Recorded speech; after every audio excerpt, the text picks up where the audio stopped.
Good morning વિદ્યાર્થી મિત્રો, આજે 9મા ધોરણની અંદર તમારો એક નવો લેસન આપણે ચાલુ કરી રહ્યા છીએ બેટા વિડીયોની અંદર, જેનું નામ છે ધ્વનિ.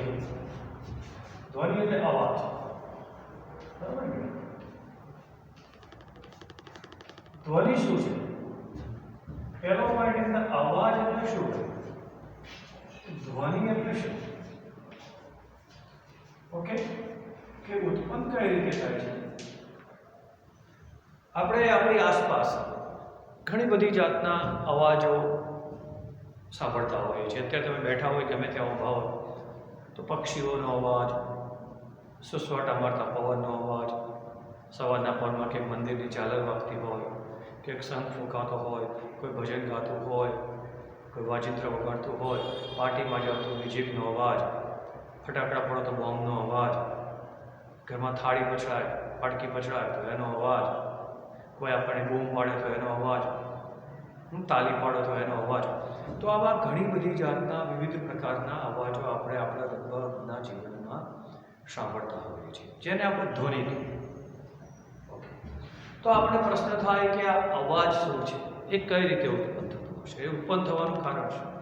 પછી અલગ અલગ પ્રકારના, તો તીણો અવાજ હોય, કોઈ જાડો અવાજ હોય, તો તીણો અવાજ કેમ હોય, જાડો અવાજ કેમ હોય? તો એ બધી જાતના અનેક પ્રશ્ન આપણા મનમાં ઘોળાયા કરતા હોય છે. તો એની આ પાઠમાં આપણે ચર્ચા કરીશું. તો સૌથી પહેલાં તો ધ્વનિ, અવાજ એટલે શું? તો અવાજ એ બીજું કંઈ નહીં, આપણી જે ઉર્જાઓ છે બધી, જે વિદ્યુત ઉર્જા છે, ઉષ્મા ઉર્જા છે, પ્રકાશ ઉર્જા છે, બરાબર, એમ ધ્વનિ પણ એક ઉર્જા છે, ઉર્જાનું એક સ્વરૂપ છે. ઓકે, ધ્વનિ એક ઉર્જાનું શું છે બેટા? સ્વરૂપ છે, ઉર્જાનું સ્વરૂપ છે, રૂપાંતરિત થયેલો. ધ્વનિ એક ઉર્જાનું રૂપાંતરિત થયેલું સ્વરૂપ છે, જે આપણા કાનમાં શ્રવણની, સાંભળવાની સંવેદના, જેમ કે પ્રકાશ એ જોવાની સંવેદના ઉત્પન્ન કરે, અંધારામાં આપણને ન દેખાય. જ્યારે પ્રકાશ આપણી આંખમાં પ્રવેશે, વસ્તુમાંથી પરાવર્તિત થઈને આવતા પ્રકાશના કિરણો આપણી આંખમાં પ્રવેશે, એટલે એ પ્રકાશના કિરણો એ જોવાની સંવેદના ઉત્પન્ન કરે. નાક છે એ સૂંઘવાની સંવેદના ઉત્પન્ન કરે, બરાબર?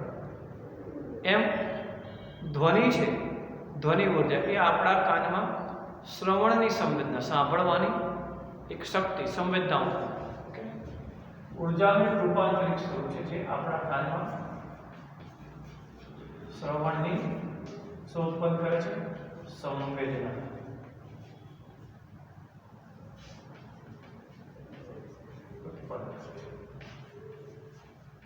સંવેદના એટલે લાગણી, કંઈક અસર. આપણે ઘણી બધી અસરો થતી, ઠંડીની, ગરમીની અસર ત્વચા દ્વારા આપણે થતી હોય છે. આપણા શરીરના 5 સંવેદી અંગો છે, તમે જાણતા હશો. એક તો નાક, કાન, આંખો, 3 થયા, જીભ, 4 થયા, ત્વચા, 5.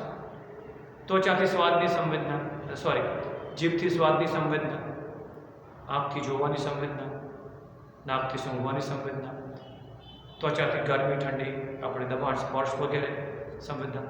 તો શ્રવણની સંવેદના આપણને કાનથી સાંભળે. તો જ્યારે આપણા કાનમાં ધ્વનિ જાય, અવાજ જાય, વોટ ઇઝ વોઇસ? અવાજ શું છે? ઉર્જાનું સ્વરૂપ છે. ઓકે, એક રૂપાંતરિત થયેલું ઉર્જાનું સ્વરૂપ છે. ઉત્પન્ન ક્યાં થાય છે? તો વિવિધ પ્રકારની અન્ય ઉર્જાઓમાંથી રૂપાંતરિત સ્વરૂપ છે. અવાજ છે જ, પણ આપણે રૂપાંતરિત કરવાનું છે. જેમ પ્રકાશ ઉર્જાનું ઉષ્મા ઉર્જામાં રૂપાંતર થાય, વિદ્યુત ઉર્જાનું પ્રકાશ ઉર્જામાં રૂપાંતર થાય, વિદ્યુત ઉર્જાનું ઉષ્મા ઉર્જામાં પણ રૂપાંતર થાય, સ્થિતિ ઉર્જાનું ગતિ ઉર્જામાં રૂપાંતરિત થાય, ગતિ ઉર્જાનું ઉષ્મા ઉર્જામાં અથવા તો વિદ્યુત ઉર્જામાં. ઘણી બધી આપણે આ રીતે એક સ્વરૂપમાંથી બીજા સ્વરૂપમાં, વિશ્વમાં રહેલી કુલ ઉર્જાનો જથ્થો અચળ છે, માટે ઉર્જા એકબીજામાં રૂપાંતરિત થતી રહેતી હોય છે. તો આપણે ધ્વનિને ઉત્પન્ન કરી શકીએ. જેમ કે હું તાળી પાડી, તાળી પાડતા અવાજ આવે, તો જો પહેલાં નહોતો અવાજ ઉત્પન્ન થયો, કે મેં તાળી પાડી, તાળી પાડવા માટે મારી ઉર્જાની વાપરવી પડી. પછી સ્નાયુ ઉર્જા અથડાઈ અને ધ્વનિ ઉર્જા શું થઈ? ઉત્પન્ન થઈ. તો સ્નાયુ ઉર્જાનું ધ્વનિ ઉર્જામાં રૂપાંતરણ થયું. તમે બેલ મારો તો અવાજ આપણે ટીંગ ટોંગ. તો વિદ્યુત ઉર્જા, સ્નાયુ ઉર્જા વિથ વિદ્યુત ઉર્જાથી બેલ વાગ્યો તો વિદ્યુત ઉર્જાનું ધ્વનિ ઉર્જામાં રૂપાંતર થાય. તમે કોઈ થાળી પછાડો છો, અવાજ આવે છે, તો સ્થિતિ ઉર્જાનું ગતિ ઉર્જામાં રૂપાંતર થઈને ગતિ ઉર્જાનું પછી ધ્વનિ ઉર્જામાં રૂપાંતર થાય. બરાબર છે? તો આમ ઉર્જાનું રૂપાંતરણ થઈ અને ધ્વનિનું નિર્માણ થાય છે. ધ્વનિ ઉર્જા આમ એક રૂપાંતરિત સ્વરૂપ છે જેનાથી આપણે અવાજને ઉત્પન્ન કરી શકીએ છીએ. એ અવાજ આપણા કાનમાં પ્રવેશે છે તો કાનની એવી રચના છે જે મગજ સાથે જોડાય એ કન્વર્ટેડ ઇન્ટુ વોઇસ છે, આપણને ચોક્કસ શબ્દોમાં રૂપાંતરિત કરી આપે છે. ગોડ ગિફ્ટ છે. સો ગોડ ઇઝ ગ્રેટ. ગોડ તો સિગરેટ. આપણે એવું ન કરી શકીએ. તો જેમ કે તાળી પાડતા અવાજ ઉત્પન્ન થાય. આ અવાજ ઉત્પન્ન થાય છે શું છે બેટા? સ્નાયુ ઉર્જા અથવા શારીરિક ઉર્જા ધ્વનિ ઉર્જામાં રૂપાંતર થાય.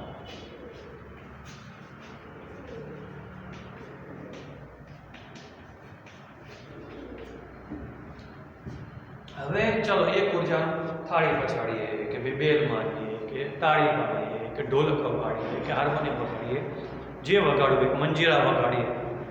અત્યારે ઘરે બેઠા બેઠા કોરોના ભણવાનું ભણજો લે 10માનો પાયો જો ને. તો અવાજ ઉત્પન્ન કરવા માટેનું કારણ ઉર્જાને રૂપાંતરિત થતા ઉર્જાને આપણી પાસે આવવાનું કારણ એક ફેક્ટર છે, પરિબળ છે, જેનું નામ છે કંપન. કંપન એટલે ધ્રુજવું. એને આપણે ધ્રુજારી પણ કહીએ. જો અત્યારે ઠંડીમાં આપણે ધ્રુજાવશું ત્યાં વસ્તુઓમાં આગી પાછી થાય. ધ્રુજવું એટલે ધ્રુજવાની કંપનની વ્યાખ્યા છે કોઈ વસ્તુ બહુ ઝડપથી આમ આગળ પાછળ થાય, આસપાસ ફરે, આગળ પાછળ થાય, ઉપર નીચે. આ બધા ધ્રુજવો છે.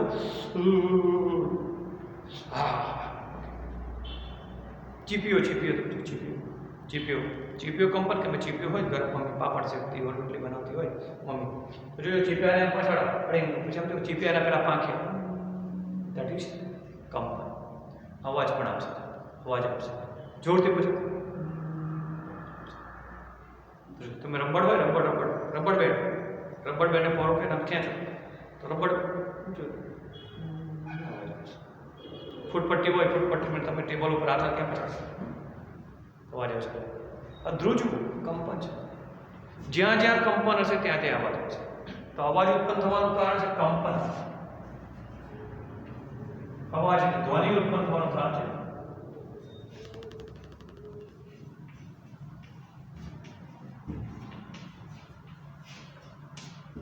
કંપન. એટલે શું? ચીપીઓ છે, ચીપિયા તમે આગળ પાછળ થશે. ચીપીઓ એટલે કે કોઈ પણ પદાર્થ, કોઈ પણ વસ્તુ ઝડપથી આસપાસ કે આગળ પાછળ કે ઉપર નીચે પરિવર્તિત થયા કરે, હલ્યા કરે, એને આપણે કંપન કહીએ છીએ.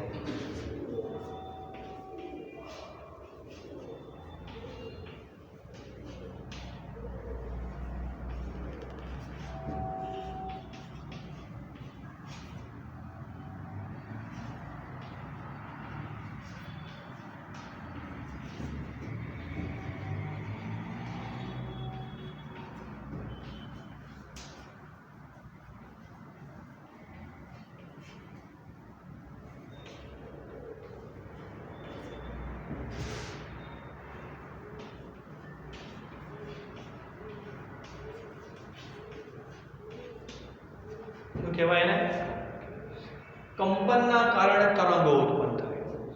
એ તરંગો હવાના માધ્યમ દ્વારા આપણા સુધી પહોંચે.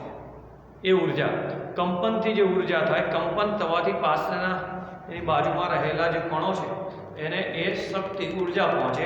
એ ઉર્જા પાસેના કણોને વહેતા આપણા પાછળ જોઈએ એ વહેતી આપણા કાન સુધી પહોંચે.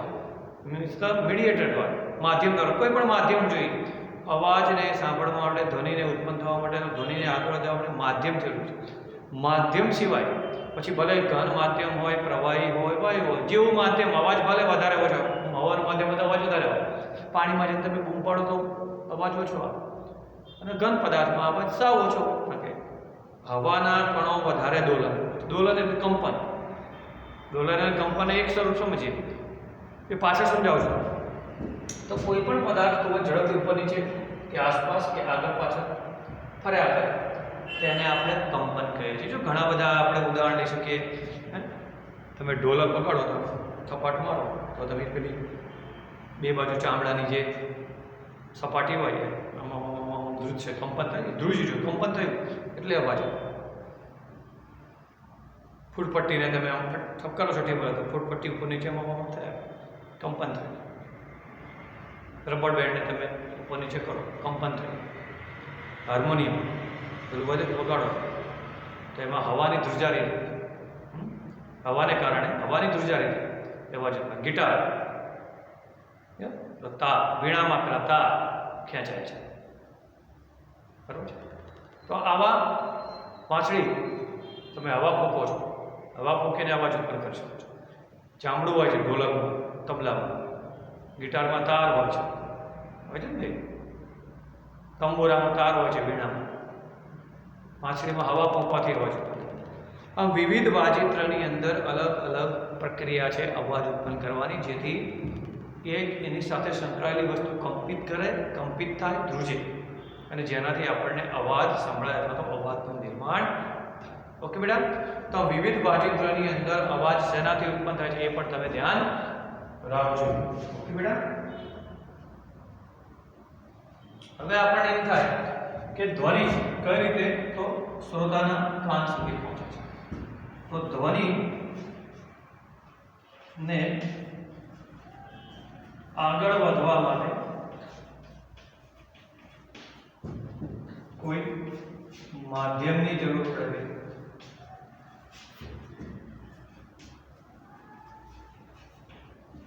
માધ્યમની ગેરહાજરીમાં અવાજ આગળ વધી શકતો નથી, એટલે કે શૂન્ય અવકાશમાં અવાજ સંભળાતો નથી. કોઈ પણ માધ્યમ જોઈએ, પછી ઘન હોય, પ્રવાહી કે માધ્યમ, હવા, ઘન, પ્રવાહી કે હવા, વાયુ, કોઈ પણ માધ્યમની અંદર અવાજનું પ્રસરણ થઈ શકે, પણ માધ્યમ જરૂર છે. માધ્યમ વગર ધ્વનિ કે અવાજનું પ્રસરણ થઈ શકતું નથી, એના તરંગો આગળ વધી શકતા નથી. ઓકે બેટા, તો એના પ્રસરણ માટે માધ્યમ હોવું જરૂરી છે. કઈ રીતે હું તમને આપણે સમજાવું હવાના માધ્યમથી, કે ભાઈ હવાના માધ્યમથી આપણે સમજીએ, બરાબર. આ પહેલા જોઈ લો, પછી મારે પૂછવું છે, હું પછી તમને દોરીને સમજાવું.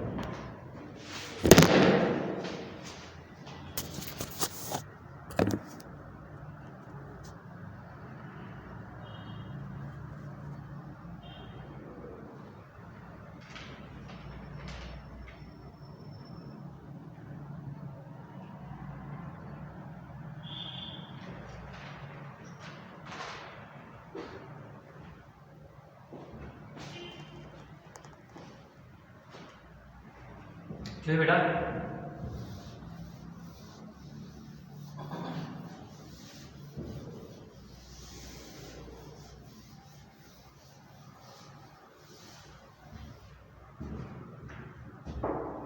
તો અવાજના પ્રસરણ માટે હવાનું માધ્યમ બેસ્ટ છે. હવાનું માધ્યમ સૌથી ઉત્તમ છે. એ હવાના માધ્યમથી સંઘનન અને વિઘનન દ્વારા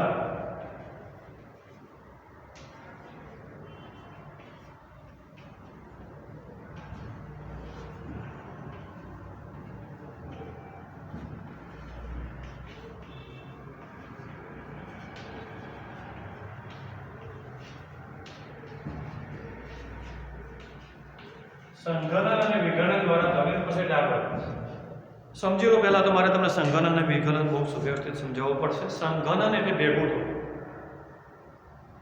વિઘનન એટલે છૂટાવું. હું તમને સમજાવું, બહુ સરસ મજાનું ઉદાહરણ છે કે આપણે સ્કૂલના ગ્રાઉન્ડ, એક સ્કૂલનું મોટું ગ્રાઉન્ડ છે, એમાં એક બાજુના છેડા ઉપર એક ઈંટોનો ઢગલો પડેલો છે. એ ઈંટોના ઢગલાને મારે ગ્રાઉન્ડના આ છેડેથી બીજા છેડા સુધી પહોંચાડવી છે. હવે હું તમને 9મા ધોરણના સ્ટુડન્ટ્સને કહું કે બેટા ચલો આપણે આ ઈંટો જે પડી છે, મેડમે કહ્યું છે કે આપણે એને અહીંથી ત્યાં લઈ જવું છે. તો એ કામ સરળતાથી થાય, ઝડપથી થાય, એના માટે આપણે શું કરીએ? એક આઈડિયા કે બધાએ કંઈ ના, આપણે એક આઈડિયા કરીશું કે ચલો બધાએ આ છેડાથી 50, 60, 70 છોકરાઓ હોય સ્ટુડન્ટ્સ, તો ચલો ભાઈ આ પાસ એક અહીંયા ઊભા રહે, એક અહીંયા આપણો હાથ આમ પહોંચાય એટલે અંતરે, એક હાથના અંતરે બધા ઊભા રહે અને આખી લાઈન કરી દે.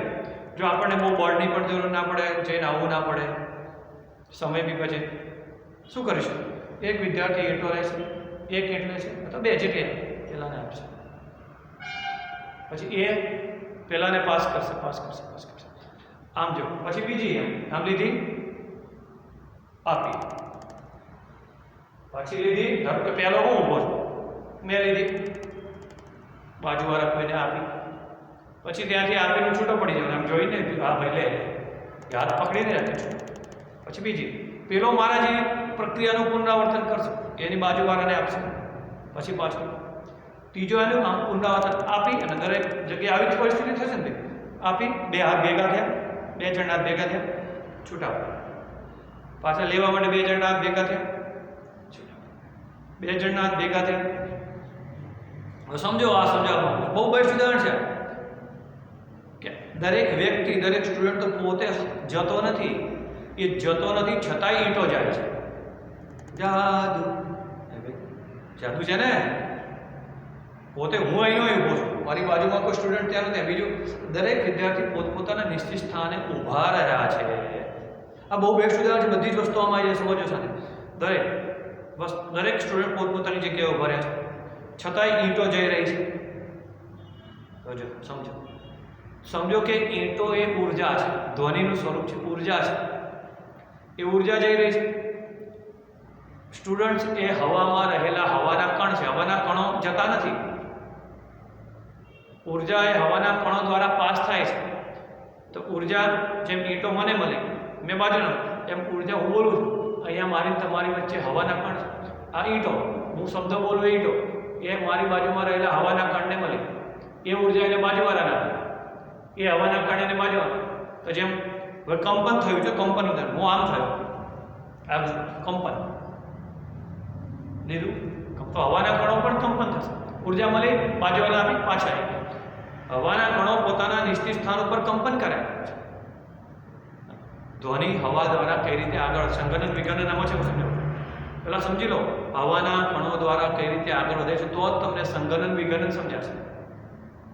કે હું બોલું છું, એ ધ્વનિની ઉર્જા અહીં મારી મોઢા આગળ જે હવાના કણો એની સાથે અથડાય છે, અથડાય, જેમ ઈંટો પેલે સાથે આપી મીસ અથડાય, એ હવાના કણોએ એ ઉર્જા લીધી, એની બાજુના કણને અથડાઈને આપી દીધી, પછી ત્યાંથી છૂટા પડી ગયા. બીજો શબ્દ લીધો, આપ્યો, છૂટા પડી ગયા. એની બાજુવાળો કણ, એ બાજુવાળા કણને ઉર્જા આપી. આમ હવાના કણો પોતાના સ્થાન ઉપર, જેમ આપણે દરેક સ્ટુડન્ટ પોતાના સ્થાન ઉપર હલનચલન કરીએ છીએ અને ઈંટોને પાસ કરીએ છીએ, એમ હવામાં રહેલા દરેક કણ પોતાના સ્થાનની આજુબાજુ માત્ર હલ્યા કરે છે. ઉર્જા બાજુના પછી બાજુ, એની બાજુનો કણ બાજુ, આમ છેક સુધી ઉર્જા પહોંચે છે. આટલું ઝડપથી ભાઈ, ઝડપથી. ઓકે.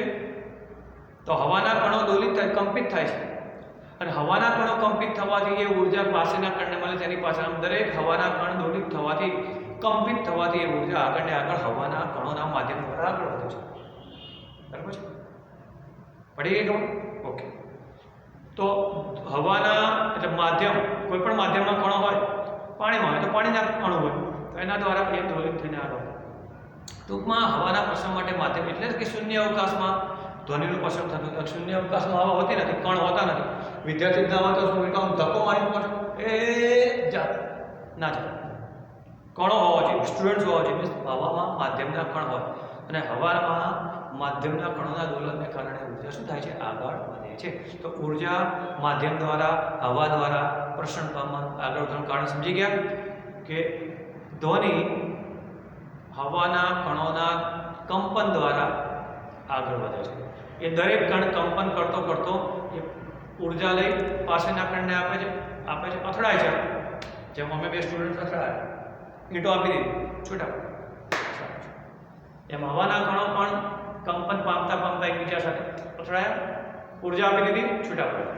એ બાજુવાળા અથડાયા, ઉર્જા આપી દીધી, છૂટા પડ્યા. આ રીતે કંપન થઈ. તો આમ હવાના કણોના કંપનના કારણે ઉર્જા આગળ વધે છે, ધ્વનિ ઉર્જા, પછી જે કોઈ વ્યક્તિ છે તેની સુધી પહોંચી જાય છે. હવે આમાં સંઘનન વિઘનન ક્યાં આવ્યું? તો જો પાછી ઈંટો ઉપર આવી. મેં ઈંટો લઈ અને બાજુના આપી, તો અમે બે જણા ભેગા થયા, બે જણના હાથ ભેગા થયા. જ્યાં ભેગા થયા ત્યાં ક્ષેત્રફળની જાડાઈ વધી ગઈ, ભેગા થયા એ સંઘનન. પછી ઈંટો આપીને છૂટા પડે, ધેટ ઇઝ વિઘનન. તો સંઘનન એટલે ભેગા થયા, વિઘન છૂટા. ઈંટો આપી સંઘનન, છૂટા પડ્યા વિઘન. પાછું ઈંટો આપી સંઘનન, છૂટા પડ્યા વિઘન. તો અહીંયા સંઘનન થશે તો પેલી બાજુ વિઘનન. પછી મારી જોડે વિઘનન થયું તો પેલો બાજુમાં ઈંટો આપશે તો ત્યાં સંઘનન થશે, આ બાજુ વિઘનન થશે. આમ પેલા બે વચ્ચે સંઘનન થશે, પાછી છૂટી પડશે વિઘન, પાછી આમ સંઘનન થશે. આમ હવાના કણો એકબીજા સાથે અથડાશે, ઉર્જા લઈને અથડાયા, ભેગા થયા, હવાના કણો અથડાયા. આ કણે ઉર્જા લીધી, આની સાથે સંઘનન. પછી આને ઉર્જા આપી છૂટો પડી ગયો વિઘન. તો આ બીજા સાથે અથડાશે, સંઘનન, છૂટો પડે વિઘનન, અને ત્રીજા સાથે. આમ જ્યારે હવાના કણો ધ્વનિ ઉર્જા લઈને એકબીજા સાથે ભેગા થાય છે, અથડાય છે, એ સંઘનન, છૂટા પડે વિઘન. ઓકે બેટા? તો આ રીતે સંઘનન અને વિઘન સમજો.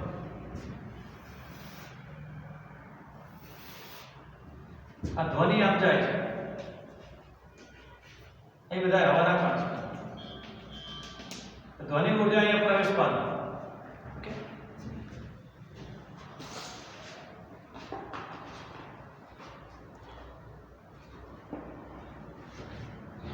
આ કણો જે હતા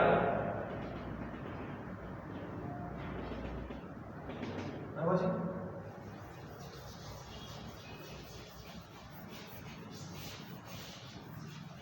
એ ભેગા થવાથી જાડાઈ વધશે, ક્ષેત્રફળ વધી, જાડાઈ વધી. તો જ્યારે ધ્વનિ આ ભાગમાં અથડાશે ત્યારે સંઘનન. હજુ અહીંયા નથી એટલે અહીંયા હવાના કણ છૂટાછવાયા. આ સંઘનન છે, આ વિઘનન છે. બરાબર છે? હવે ધ્વનિ પહેલા અહીંયા થાય એટલે આ કણો ભેગા થયા, અસંઘનન. હવે અહીંયા જશે ધ્વનિ, એટલે અહીંયા જાડાઈ થઈ જશે. તો વિઘનન હતું તે સંઘનન થઈ જશે.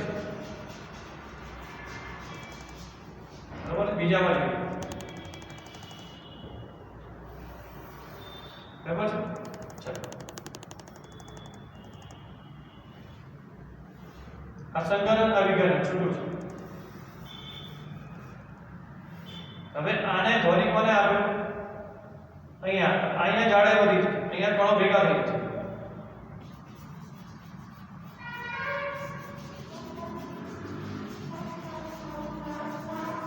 અહીંયા કણો છૂટા પડી જાય છે.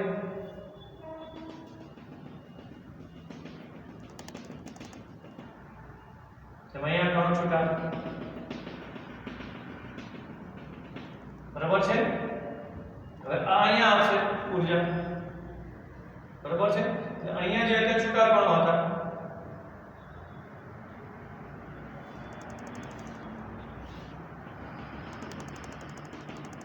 ત્રીજામાં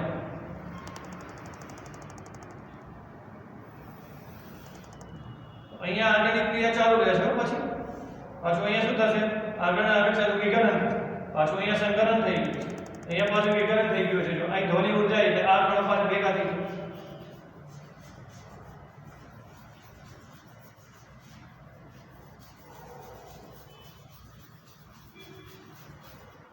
અહીંયા કણો પાછા છૂટા પડી ગયા.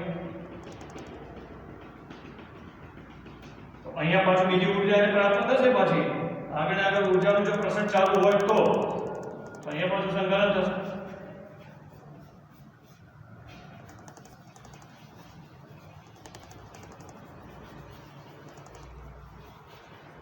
બરાબર છે. અહીંયા પાછું વિઘનન તો હશે, છૂટા હશે. જોયું? આ સંઘનન પછી વિઘનન હતું, ત્યાં શું થઈ ગયું? સંઘનન બાજુમાં થઈ ગયું વિઘનન, અહીંયા પાછું શું થઈ ગયું? વિઘનન, અહીંયા પાછું વિઘનન સંઘનન, અહીંયા પાછું વિઘનન, અહીંયા વિઘનન હતું ત્યાં પાછું થઈ ગયું સંઘનન. આમ ભેગા થયા, ઊર્જા આવી, અહીંયા ભેગા થયા, ઊર્જા આવી દીધી. આમ સંઘનન વિઘનનથી આમ નામ શું થશે? ચાલુ ધ્વનિ આગળ. હવાના કણો ભેગા થયા, હું બોલું કે હવાના કણો થઈને ભેગા થઈને ઊર્જા આપીને છૂટા પડી જાય છે. સંઘનન વિઘનન સતત થયા કરશે. આમ સંઘનન એટલે માધ્યમના કણો એકબીજા સાથે થઈને ભેગા થવા, સંઘનન ઊર્જા આપીને છૂટા પડવા, વિઘનન. તો સંઘનન વિઘનનના કારણે ધ્વનિ આગળ વધતો રહે છે. ઓકે. તો આમ હવાનું માધ્યમ થયું છે. હવા એટલે કે શૂન્ય અવકાશ, હવાની ગેરહાજરીમાં કે હવા હોય તો સંઘનન વિઘનન કારણો દ્વારા હવા દ્વારા ધ્વનિ આવે. શૂન્ય અવકાશમાં ધ્વનિનું પ્રસરણ થતું નથી.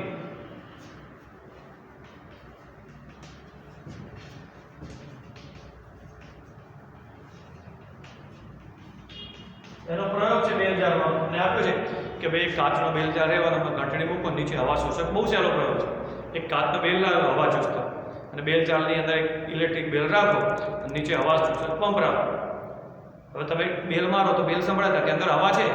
હવે હવા શોષક પંપ વડે જેમ જેમ તમે હવા બહાર કાઢતા રહો એમ જોજો બેલનો અવાજ ઓછો થતો રહેશે. અને સંપૂર્ણ બેલજારમાંથી ધ્વનિ બહાર નીકળી જશે એટલે અવાજ સંભળાતો બંધ થઈ ગયો. કે કાચના બેલજારમાંથી બધી હવા શોષક પંપ વડે બહાર કાઢી. ભાઈ હવાના કણો છે જ નહીં તો અવાજ તો ઉત્પન્ન થાય છે, પણ કયા માધ્યમ દ્વારા આગળ થાય? આ રૂમમાંથી બધો જ હવા બહાર કાઢી લેવામાં તો ગમે તેટલા બરાડા પાડું ને ગમે તેટલા બરાડા પાડી દે તો અવાજ તમારા સુધી સંભળાય નહીં. મારી સામે પહેલી બેન્ચીસે બેઠા હોય તો કે હવા નથી. બેલજારવાનો પ્રયોગ આવો છે બેટા કે કાચનો બેલજાર છે, એમાં એક બેલ મૂકવાની વ્યવસ્થા કરી છે જેથી બહારથી તમે ઘંટી મારો બેલ વાગે અને નીચે હવા કાઢવાનો પંપ છે. પહેલાં તો બેલજાર મૂક્યો એટલે હવા તો અંદર ભરેલી છે. તમે બેલ મારશો એટલે બેલ વાગશે, કારણ કે હવાના કારણે બેલનો અવાજ સંભળાશે, કારણ કે બેલજારમાં હવા છે.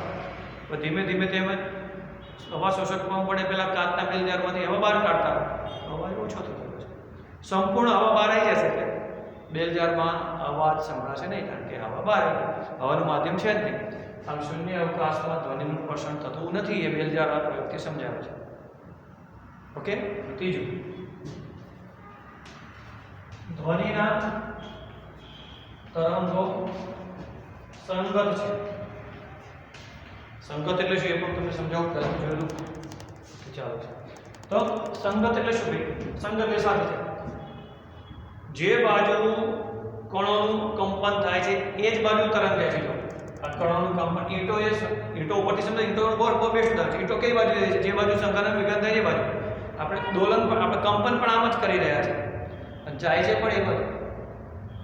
તો જે બાજુ ધ્વનિનું પ્રસરણ કણોના કંપનની દિશામાં થતું હોય, કંપન આમ થાય છે અને ધ્વનિ પણ એમ જ જાય છે.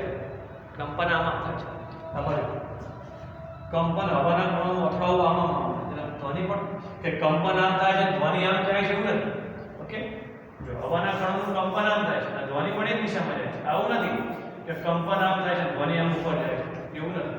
લંબ નથી, બંનેની દિશા એક જ છે. ઓકે. અને સંગત તરંગ કહેવાય. ધ્વનિના તરંગો સંગત છે. લખ્યું ને? ઓકે. કે ધ્વનિનું પ્રસરણ અને માધ્યમના કણોનું કંપન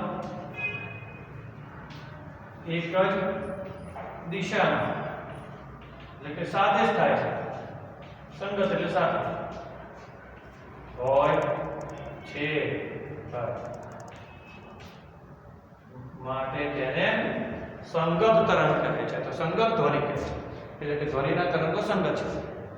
આ તરંગ ઉદ્ભવ કંપનના તો એક જ દિશામાં બની જાય માટે એને સંગત તરંગ કહેવામાં આવે છે. હવે આપણે એક લંબગત તરંગની પણ આવતા વિડીયોમાં જોઈ લઈશું વાત બેટા. પછી એની ઘણી બધી વ્યાખ્યાઓ છે. તરંગ લંબાઈ છે, આવૃત્તિ છે, ઓકે, કંપ વિસ્તાર છે. ઓકે. તો આવી વ્યાખ્યાઓ છે 3-4 તરંગને લગતી, એ પણ આપણે જોઈ લઈશું. પછી આગળ વધીશું. ત્યાં સુધી આટલું જોજો બેટા. ભણજો વિડીયો વારંવાર જોઈને. ઓકે.